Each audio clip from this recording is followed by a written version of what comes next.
A pleasant day, everyone. Welcome to Teacher Tiniteen's classroom. We are now with the fourth quarter. And fourth quarter, Module 1, Week 1, is all about judging the relevance and worth of ideas, soundness of author's reasoning, and the effectiveness of the presentation. To be able to achieve this most essential learning competency, our objective for this lesson is to determine the ideas of the author. So, how do we determine the ideas of the author?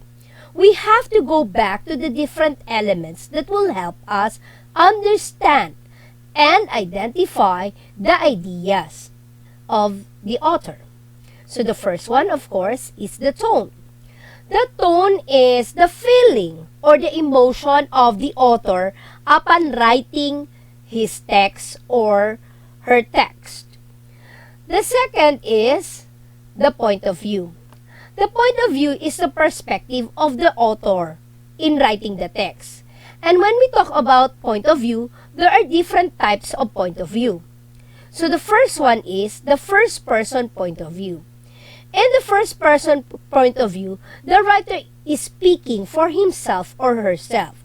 You will see a lot of the first personal pronoun in this kind of point of view.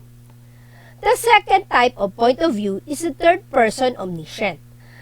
Here, the writer perceives as a knowledgeable observer, seeing everything that happens in his or her writing. We say that he is or she is omniscient because even the feelings of what he is writing, he knows about it. And the last one is the third person limited. Third person limited is acting both as observer, lacking an in-depth knowledge about what is happening around him or her. Now, take note that the third person omniscient and third person limited, they use the third personal pronoun. The next element that we have to look for is the topic. So, what is the text all about? That is what we call as the topic. The overall topic is, of course, what is it all about? Usually, it comes with a phrase or just a simple word. You may say, the story is about love, or the story is about politics. Next is the theme or main idea. If in the topic, it is all what it is all about, the theme or the idea is the consistent idea, which is explicit or implicit, and the writer what the writer say about the topic. For example, we know that the topic is about love, but what about love is the author trying to tell us? That is our theme or main idea. Next is the supporting details.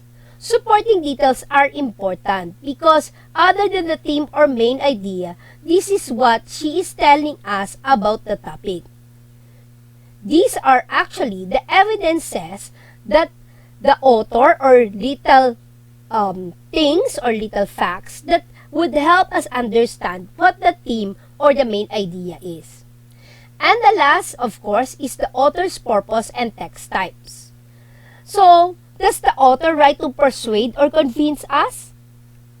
Or does he or she give you information about the topic or main idea?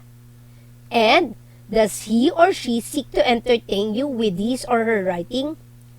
Now, the answer to this question will tell us what the type of text it is. And that's it for our first lesson for Module 1, Quarter 4. Okay, thank you for watching.